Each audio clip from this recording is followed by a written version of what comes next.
Okay, welcome everyone. So my name is Gerard. I work at Nplan, and today I will be presenting a DeepSeek-OCR paper. So I saw this is a very recent paper, yeah, a couple of weeks ago, and I saw a lot of chatter about this online. And I was initially, I wasn't really sure what the chatter was about. I thought this was just like yet another OCR model.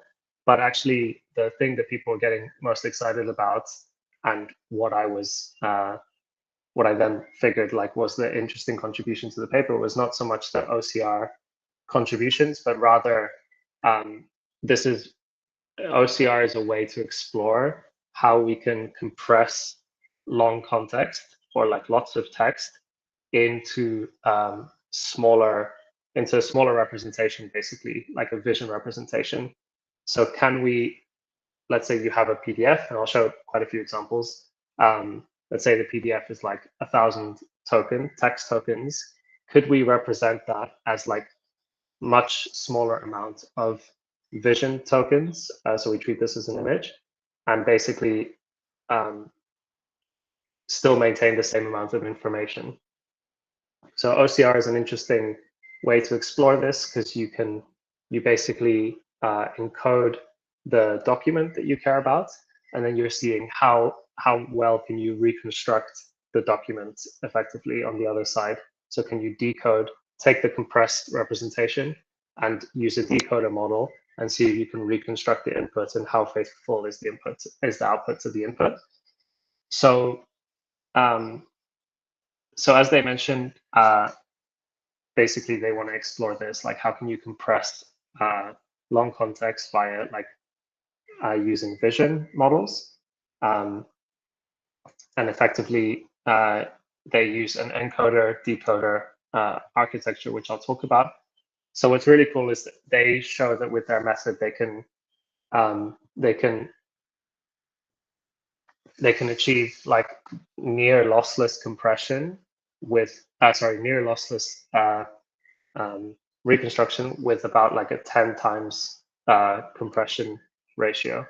So as you can see, like basically compression ratio is 10 times, which means basically the number of vision tokens they use is around 10 times less than the text tokens, but they still achieve like a 97% OCR precision, which shows that the information is captured really well. This is kind of interesting and exciting because obviously, like as we deal with more and more documents, the context we deal with can grow massively. So any way that you can represent the same information with a smaller amount of tokens helps in sort of like scaling the models that we have and the amount of information they can process. Cool. So I'm going to get into it. The code is all open source, and actually, I'll show a little bit. I've been playing around with it thanks to Damien, who's on the call as well. Like, I'll show a few examples that I've run myself. I'll maybe get to these charts later. It's kind of weird with the charts at the top, but yeah.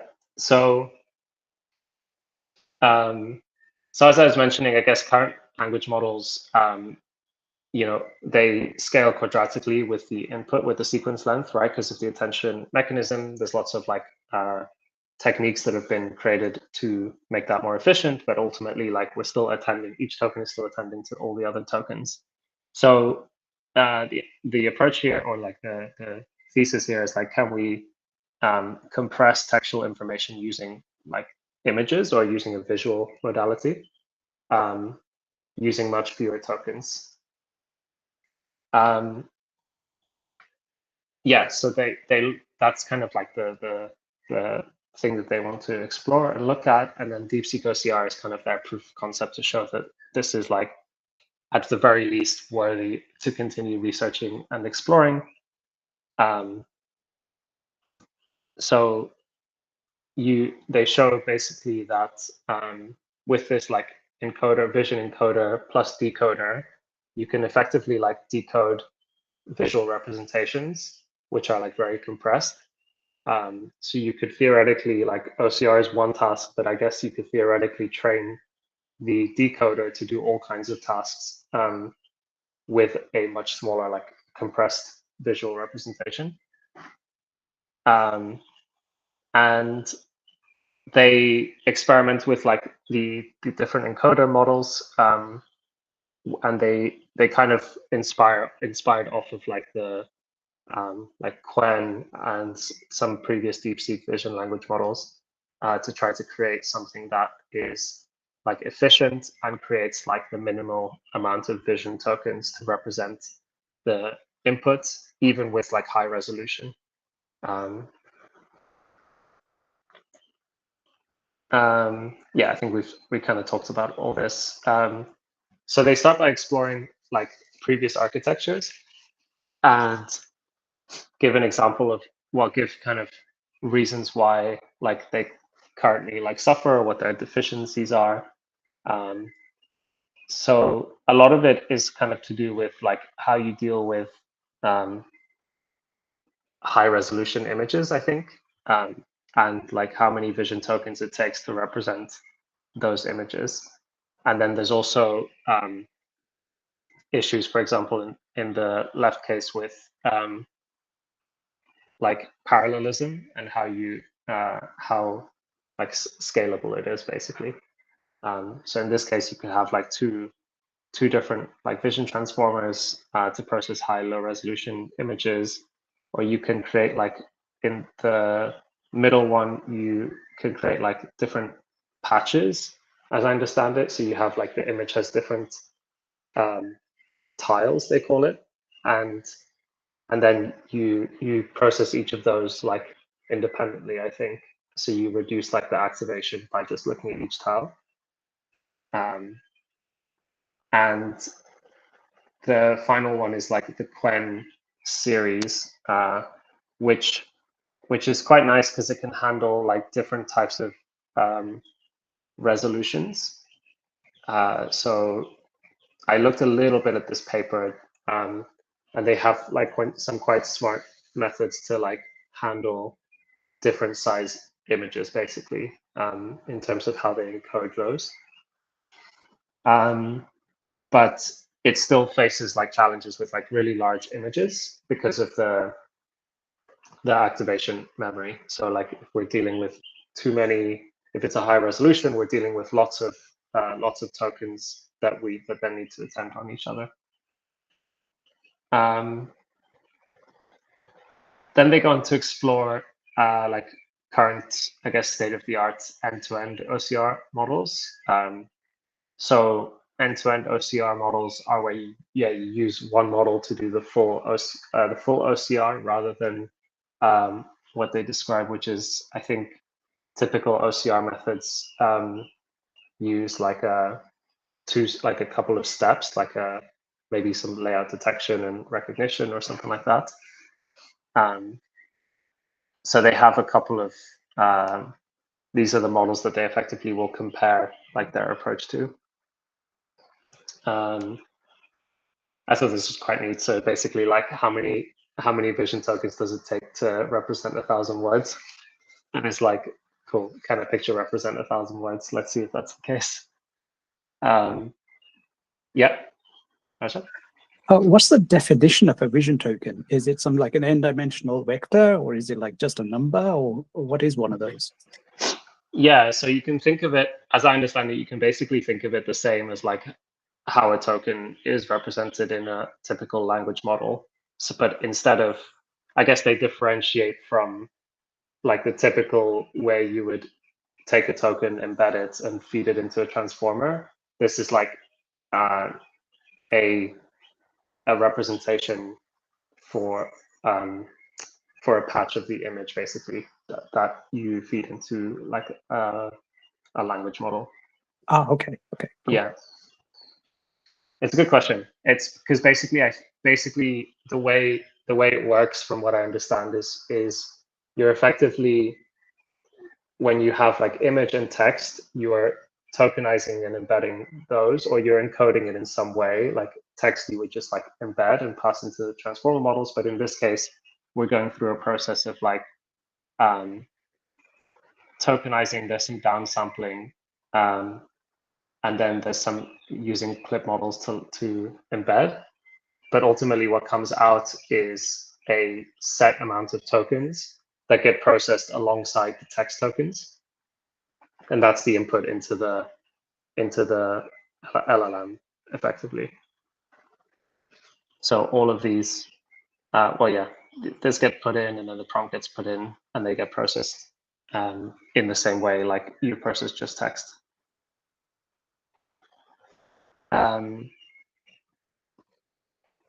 So yeah, you have in the I think that the deep encoder is the sort of more interesting part of this, because the LLM they use is the DeepSeek 3 billion parameter model as the decoder, which they train, and they highlight that it's quite nice because it's a mixture of experts models. So at any one time, I think you only have 570 million active parameters. So it's faster for like inference, but you're leveraging the knowledge or like the potential of a 3D model. Sorry, there's someone at the door. I think I can correct. Cool. So yeah, so the deep encoder model is like the interesting part of the model here. So we have so we basically take the input image and we split it up into 16 by 16 patches. And then those get passed through a SAM model, which I understand is, I think it's like from Meta. I think it stands for segment anything, but it's like a vision transformer, which has 80 million parameters. And importantly, it does like local attention. So what that means is that it's not doing, each patch is not attending to like every other patch, rather it's attending to like neighboring patch. So it's like it's doing windowed attention. So obviously that scales like much better. And they do some downsampling. I think this is inspired off another paper that did a similar thing. So that then creates like n over 16 vision tokens, because they sort of downsample by 16 times. And then they do, they create the embeddings using the clip model, and this does do global attention. So here, like all of the downsampled vision tokens are attending to each other, and that gets the input into the LLM. Have I missed anything? So yeah, they give an example. For example, if you have a 1024 by 1024 image, then you'll segment it first into 4096 patch tokens. So like these are the patches. So since they say it's like window attention in the SAM model, like that's fine. They say 4096 is fine, we can deal with that. But before we do like a global attention, they'll go to the compression model, so they'll actually create 256 tokens to represent the document. So here they give an example of how like the mapping of different resolutions. This took me like a bit of time to look at and understand. So there's like 4 like native resolutions that it's been trained on. So 512 by 512, 640 by 640, so on and so on. And they show like what kind of process they use to, what kind of pre-processing steps they do for those sizes. So for like, if you use the tiny or small configurations of the model, it'll take your input image, and I think it'll basically resize it to that. However, with the base and the large model, it will pad, it'll try to, I think it maintains the aspect ratio of the input image. I think they say that here somewhere. For base and large modes, in order to preserve aspect ratio, images are padded to the corresponding size. I'm not entirely sure the reason why they do it for this and not for this. I suspect maybe they, like, because these are quite small resolutions, they don't feel like you want to maximize, I guess, the number of valuable tokens, and you don't want to have like blank space. But that's just a hypothesis. So these are like simple, like if you, these are some like configurations you can set for the model.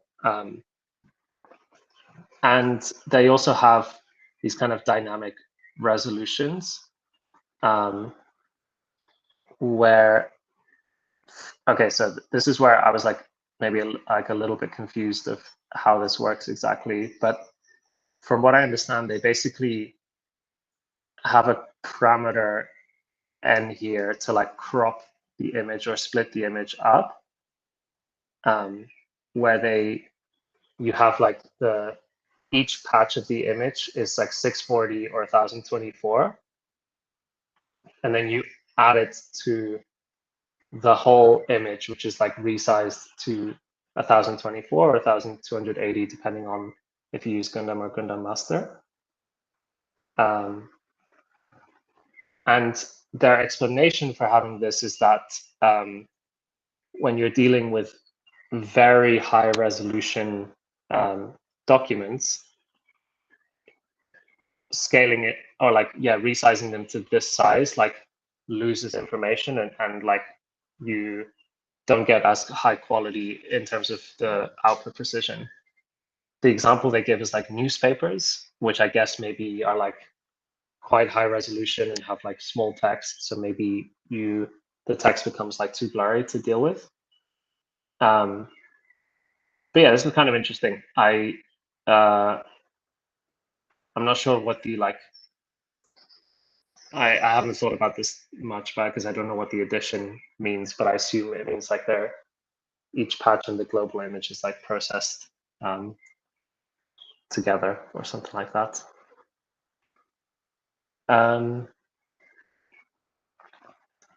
Yeah, so as this says, for like ultra high resolution inputs. And they control the number of tiles, basically, that they split the image into between 2 and 9, depending on like, I guess, a couple of factors of like your memory, the memory you have available, and the accuracy you need. But it's worth noting that this is, so they have some interesting like training decisions, which I'll get onto later, basically, to train all of these different configurations of the model. Yeah, so then here they go into the decoder. Again, they don't explain much because this is just like their 3D DeepSeek-MoE, but they describe, they basically describe like that it's like a mixture of expert model and the number of experts in the parameters.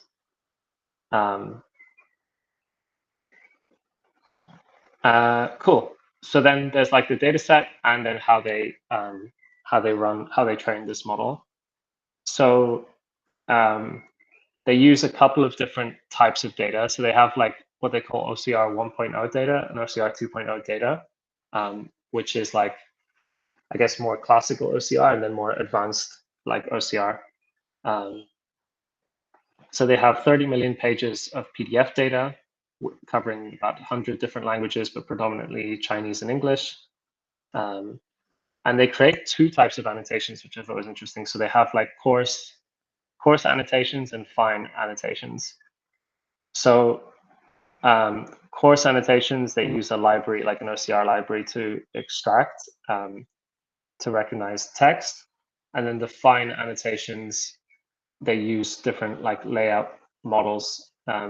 So what they mean by fine annotation is this on the right. So you have like each different block is like detected, extracted, and you get like, okay, what type of block is this, and what's the coordinates of this block. So here you have the text, which is the title here. You have an image, another text, et cetera, You have an equation here, a table. So you can see like what are the different components it's extracted, and you can see the coordinates of that. So I guess this helps if you want to do more complex downstream processing of the document rather than just extract like the text and images that are in there.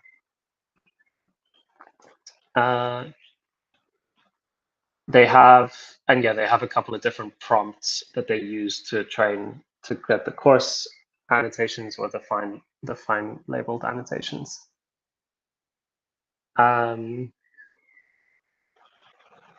Then the OCR 2.0 data is basically kind of like an extension where they train the model to parse data such as charts, chemical formulas, and plane geometry. So an example is they train the model to parse a chart like this as a table, as an HTML table, which contains the data. Or they'll train to extract this kind of like geometrical shape into like a representation of it that you can then like reconstruct it. And then they do the same with like chemical formulas as well, where they train to parse chemical formulas into a format that can then be used, I suppose, by other programs. So that's quite cool. So they have like the OCR step, which is like more text image abstraction, and then they have some like more complex parsing of things like charts and figures and geometry formulas, etc., equations. And then they also, on top of that,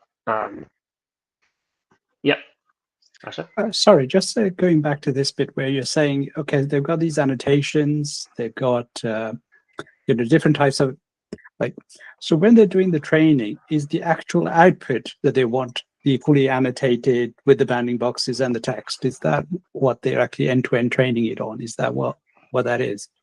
Yeah. Okay. Exactly. Cool. Yeah.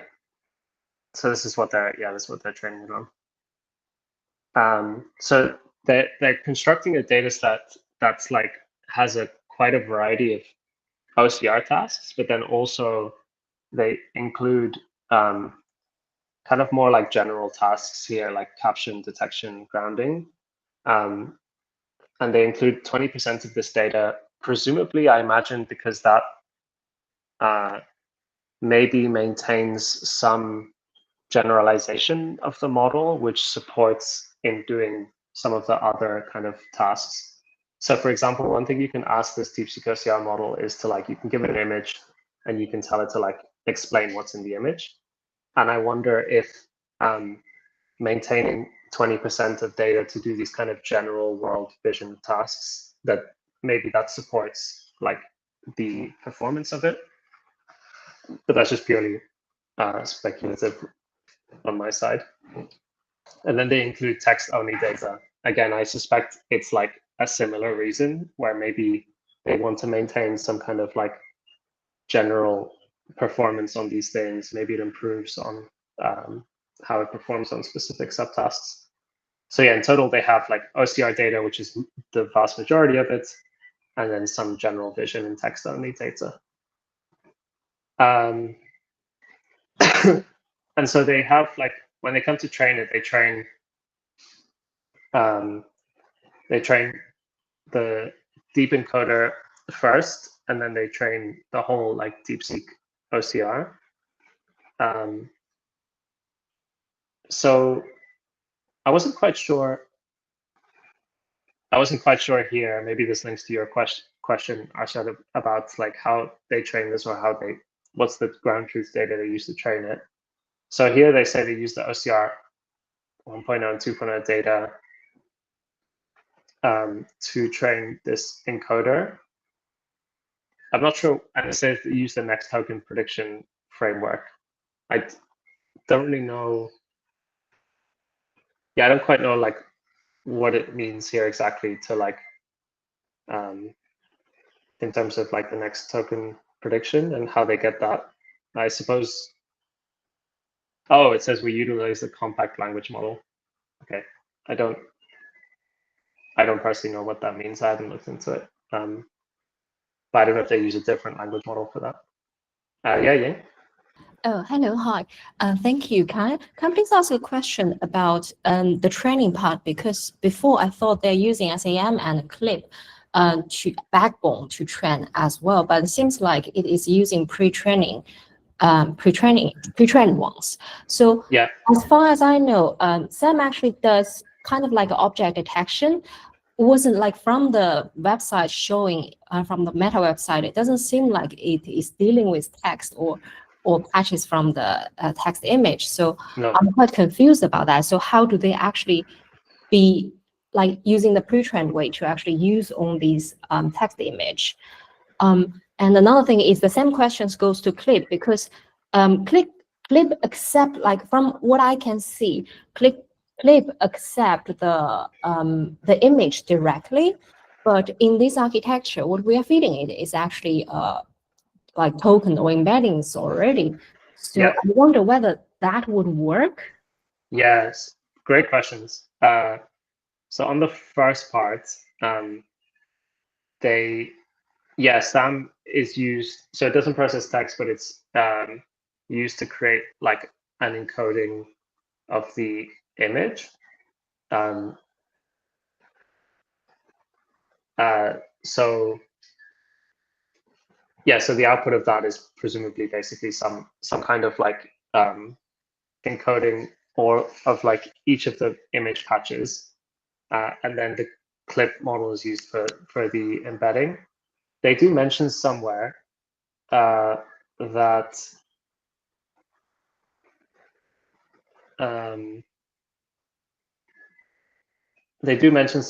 Clip basically, as you mentioned, is accepts images and inputs, and they basically have like removed a layer to have it take in embeddings instead, or taking some tokens instead.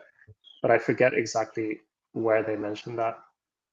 Okay, thank you. So it means that it's kind of forcing the previous part to actually into the same style or same space as what the Clip accepts.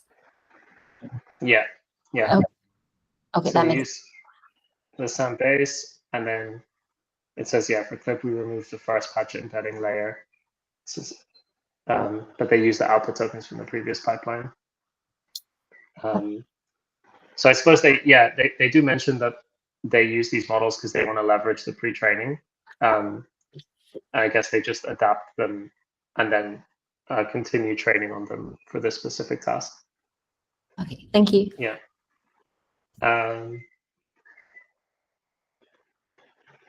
Yeah. So they train the encoder model first, and then once that's done, then they use then they train what they, I guess, DeepSeek-OCR, which I suppose is like the whole thing. They freeze the parameters of SAM and the compressor, but they treat Clip as the input embedding, so they actually leave those weights unfrozen. So I suppose they leave like the SAM compressor as like the initial processing of the image patches. We're not training that anymore, but we're training the embedding. So from the image patches to create the embedding that goes into the language model. So they mention like how they do the distributed training, and give some rough numbers here of like the training speed, which with multimodal data is 70 billion tokens per day, with 20 nodes, each with 8 A100s.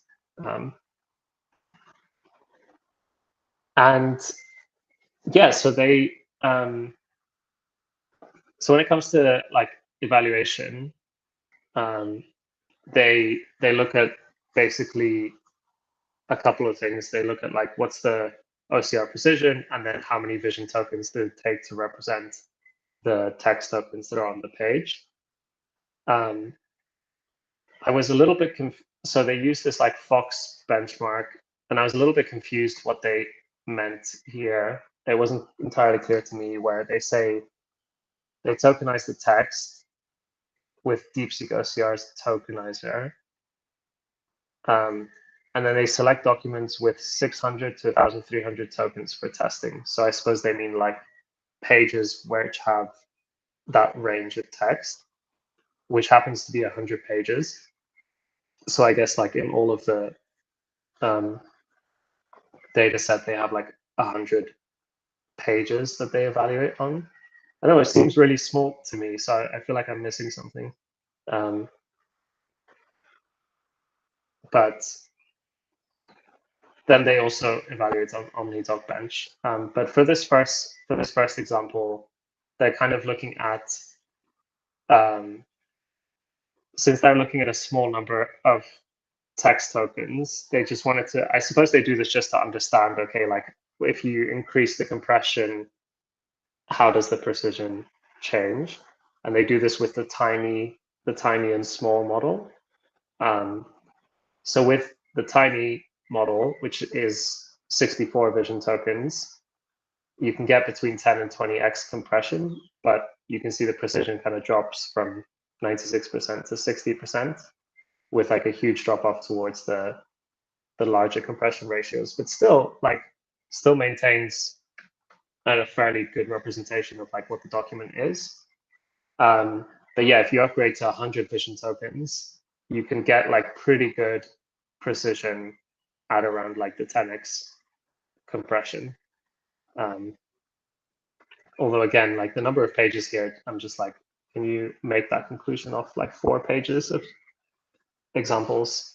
Seems small, but there you go. So they do more like rigorous evaluation where they compare their model with all the different configurations to the other end-to-end OCR models.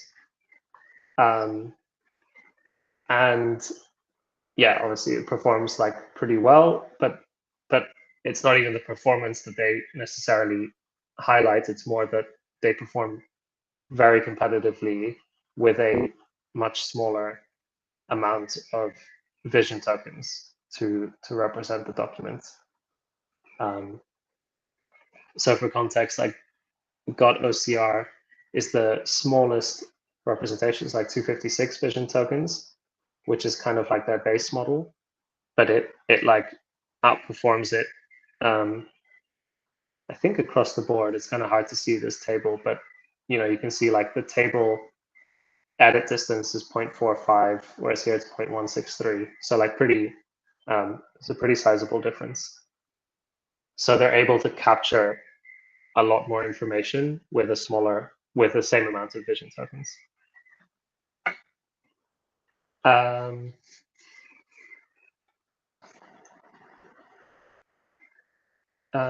Yeah, so they kind of mention here that like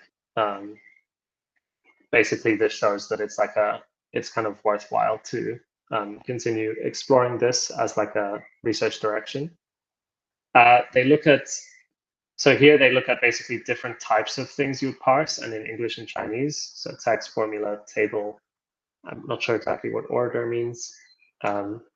Presumably order of things on the from the document. And I like that they also compare it to like closed source models like GPT-4o and Gemini 2.5 Pro, because I suspect a lot of people are using those models for this exact thing. I know we are at MPLAN, so like it's interesting to see the comparison of performance and like what kind of resolution you'd need to get a similar performance.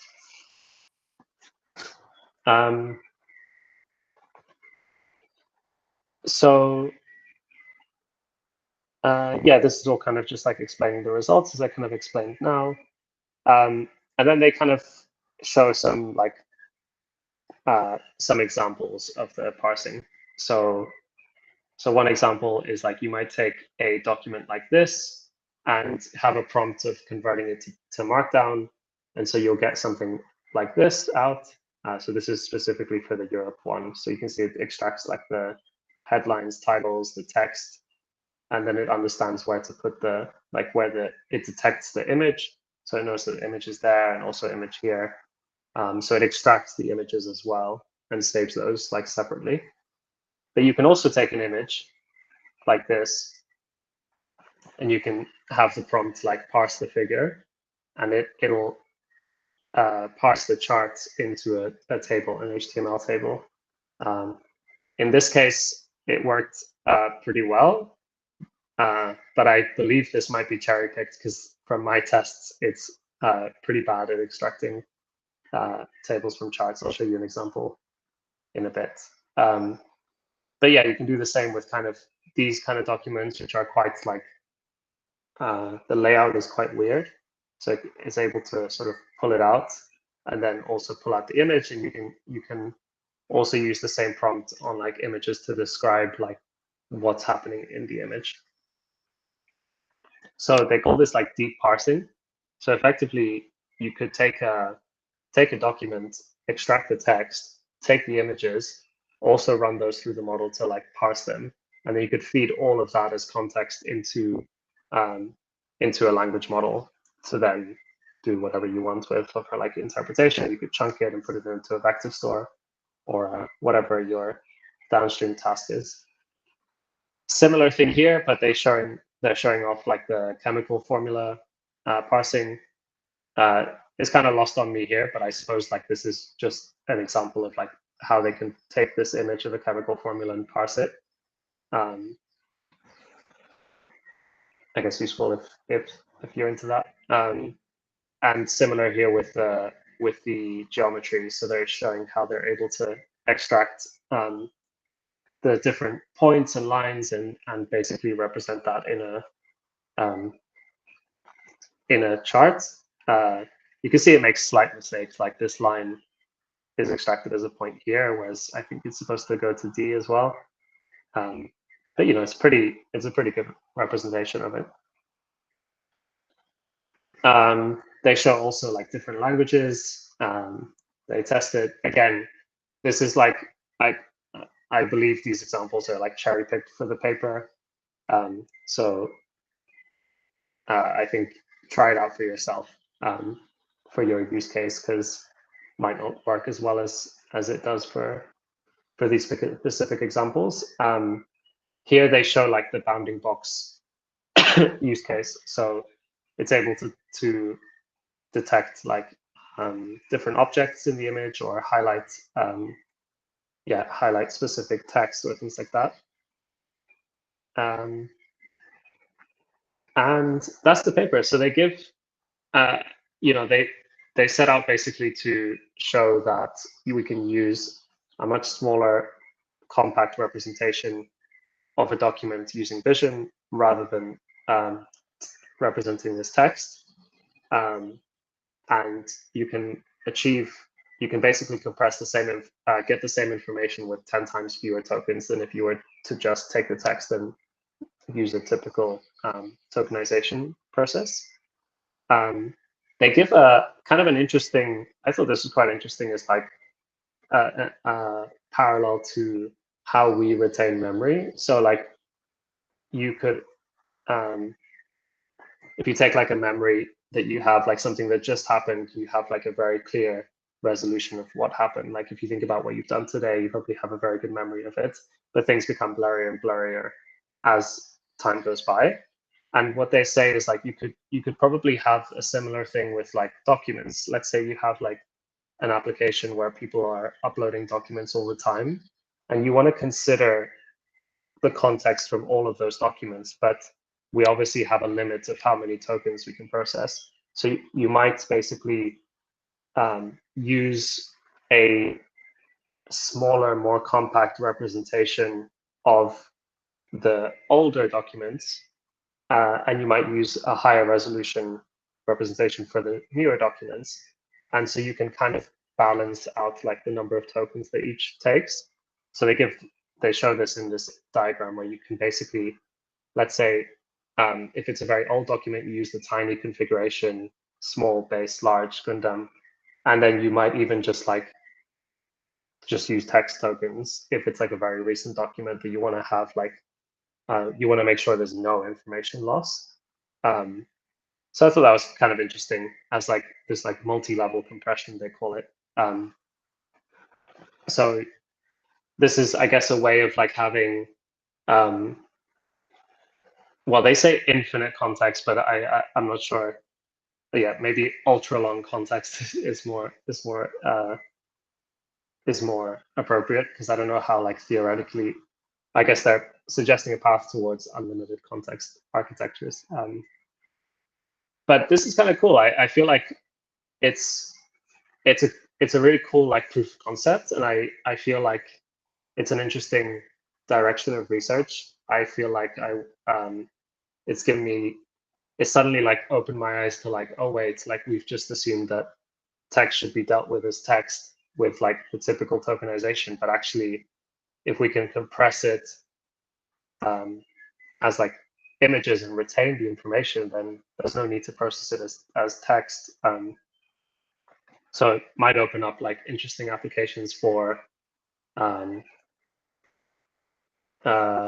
don't know, even, like, coding agents and how they maintain context, or yeah, different types of applications. So I'm excited to see, like, what gets built on top of this, and how, like, VLMs evolve as well. And oh, I said I would show some examples. Maybe before that, are there any questions on the paper itself? Yeah, okay. Oh, just want to ask, do you know what the compression would be if you just use standard byte encoding and compress the bytes into something smaller? Would that compare well to this compression level here, or? Byte encoding, I'm not sure. So what when you say byte encoding, like, I mean, so not byte encoding, but if you just treat the images as zeros and ones and then use any standard compression algorithm as they already exist to compress, would that be? Oh, I see. I guess then it's like, how do you tokenize? How do you tokenize that? How do you create a sequence out of that? And is that using less tokens or more tokens? Or probably goes more to, like, what is the size of a token, right? And Yeah, if you were to store the same amount of tokens versus store the compressed binary file, which one is bigger, right? yeah, I'm not sure. It's interesting, this whole, like, compress. Not all tokens are the same, are built the same. Yeah. It's kind of interesting here. Like, a token can contain a lot more information. Yeah, I mean, but of course, we have also lossless compression, which in principle should be just as good as the real thing, right? Yeah. Yeah, but very interesting. Thank you very much. No, of course. So I might just share. So I'll show you, like, an example of a document I used to parse. There's actually one we've been dealing with internally. So for starters, it's like 73 pages. It's quite text heavy. So most have, like, bullet points, section structures, and then they also have different tables, or lots of tables, which are quite complex tables. They're not, like, simple tables, and they span multiple pages. So Damien and I were playing with this yesterday. We're like, we wonder how it'll deal with this. So you may be wondering how fast this thing is. And the answer is kind of fast. So let me go.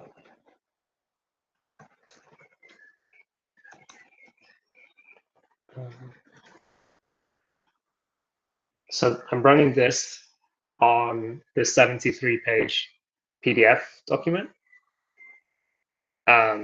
with the base configuration. So this is the 1024 by 1024, and it basically pads. So it'll take the document and, like, create padding and downsize it to create the document. Oh, it's failing to load the model. Let's see if it works again. Maybe some connection issues. Classic demo not working. Okay, there we go. So this is this is running on an A100 that we have available here. So it's quite a big GPU, and it's what they use for inference, I think, as well. But I think you can theoretically run it on a 16 gig VRAM GPU. So an A100 is maybe overkill, but it gives you like good performance. So yeah, it's loaded the model, and at some point soon, it'll load the PDF. Yeah, so it's loading the PDF now.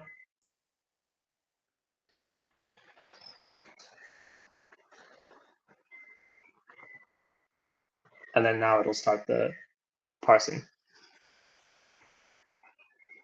And it takes roughly, from what I said before, about 10, 11 seconds. Yeah, so it's done now, 11 seconds. So 11 seconds to process like 73 pages. And then what that does is it outputs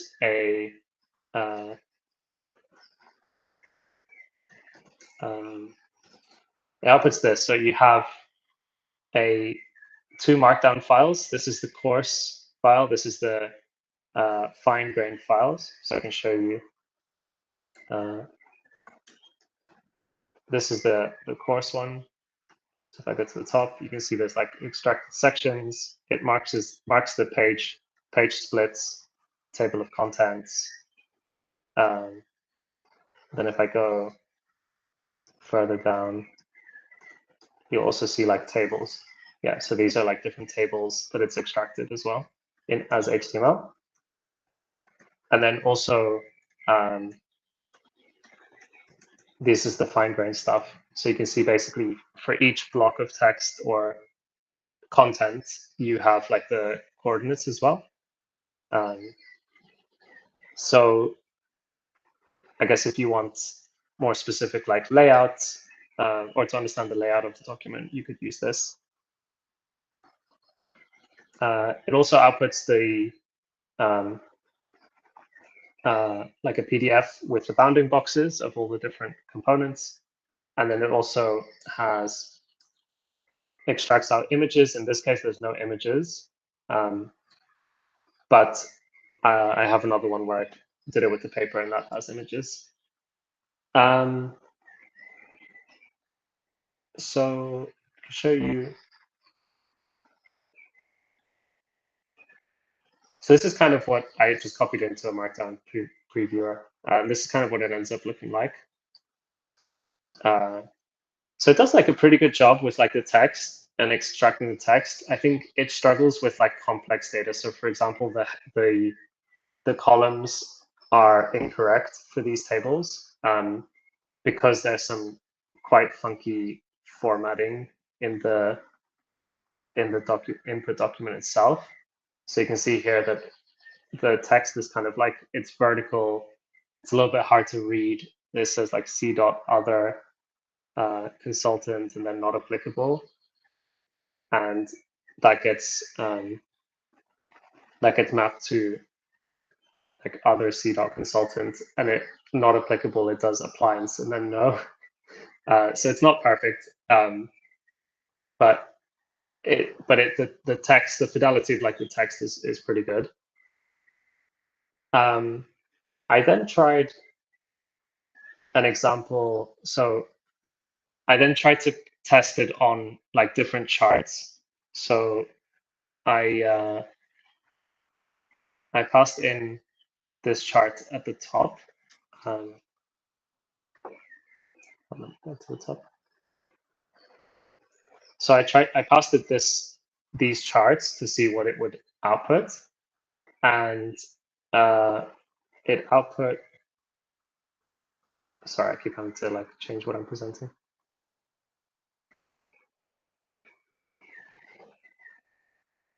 So it output this, where it kind of pulls things out, but it's not quite right. Like it pulls, so these 0.18s are not correct in terms of overall performance.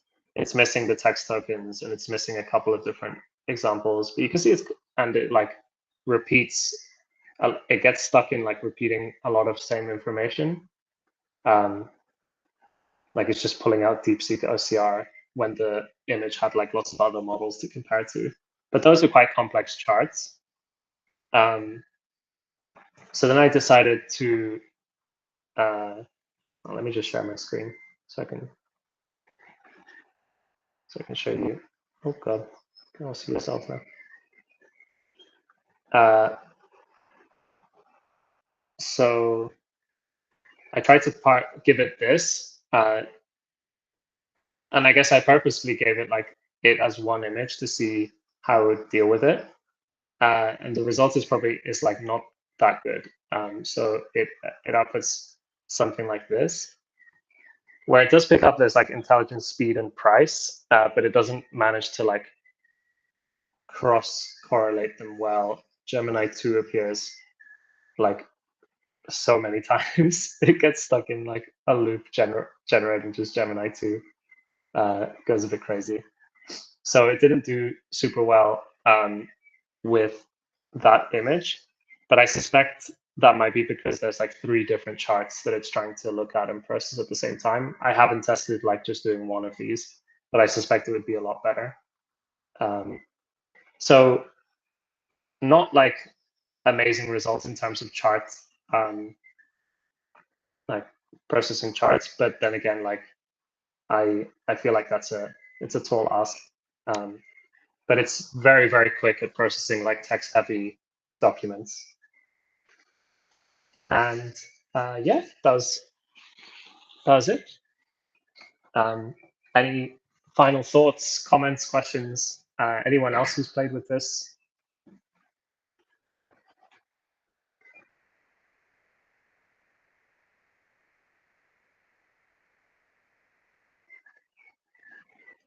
No? Okay. Well, encourage you to play with it if you do have access to a GPU. It's easy to get set up. And yeah, let's see. I'm curious to see where it's going to go and if there's more papers off the back of this. But thank you all so much for coming today. All right. Have a good day.